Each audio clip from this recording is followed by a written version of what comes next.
Doing the decent thing and this Prime Minister don't go together. This has been a wasted summer. The government should have spent it preparing for the autumn and winter. Instead, they've lurched from crisis to crisis, U-turn to U-turn.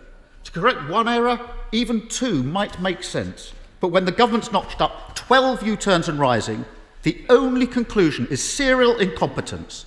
That serial incompetence is holding Britain back. Will the Prime Minister take responsibility and finally get a grip?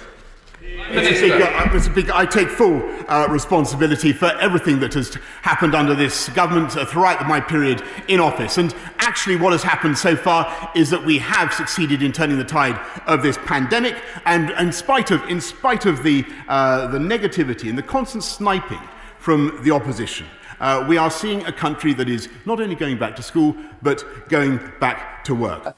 Last week, the Financial Times published a list of the 12 government U-turns made under this Prime Minister, from the exam results fiasco to the contact tracing app to the wearing of masks. He's just said that he takes full responsibility. So I wonder, which of those 12 U-turns is the Prime Minister's favourite? It's a rare privilege to ask a question in the House of Commons. You would have thought they could come up with something better than that. All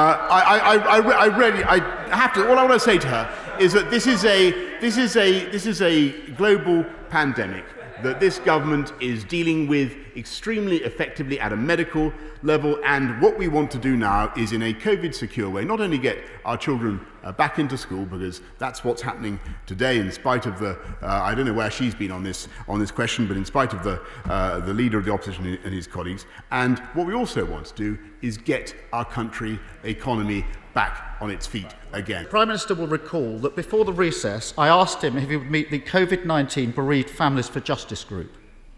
I had the privilege of meeting the families on the 15th of July. They gave me incredibly moving accounts of how Covid-19 had taken their loved ones from them. On Sky News last week, the Prime Minister was asked if he would meet the families. And he said, and I'll quote, "Of course I will meet the bereaved. Of course I will do that." But yesterday, they received a letter from the Prime Minister saying that meeting them was now, regrettably, not possible.